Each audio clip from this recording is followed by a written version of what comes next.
Okay, as we said before, if somebody's mounted on you or mounted on you, the right thing to do is to have your elbows in and on the ground so you can keep them pushed back onto your hips. But when you get on somebody and start hitting them frequently, they'll block. We already discussed blocking parallel with your spine like this, which gives the bent arm bar. If you block perpendicular to a spine like this, we're going to attack almost the same way with our hands like this. We're going to attack the arm that's closest to the top of his head. Notice if I push this one across, it goes over his shoulder. If I push this one across, it goes in his armpit. We want to attack the one that goes over his shoulder. So two hands like this. One hand on the back of his elbow. This one's job is to push the arm across. The other one on his wrist. This one's job is to hold it in place once we get there. So push it across. So in real life, it'll be like this. Once I'm there, I'm going to lay my chest on the tricep side. So this elbow will probably be in my armpit on this side, like this. Now that arm is trapped, so long as I have my hand here, I'm going to reach under his head, make a thumbless grip here so that he can't get that hand loose.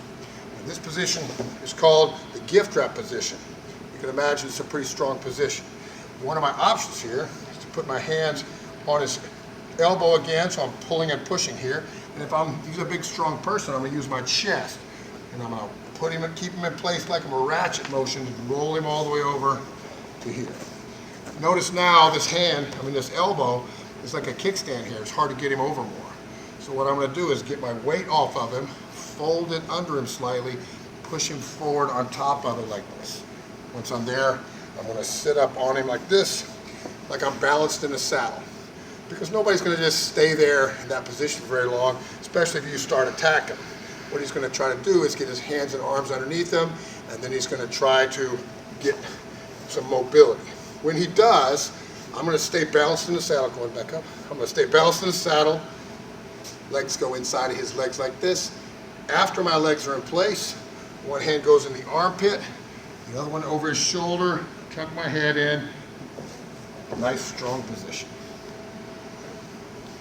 All right, the position I'm looking for here is my legs inside his legs like this, one arm in the armpit, one arm over the shoulder, with opposing thumbs grip like this.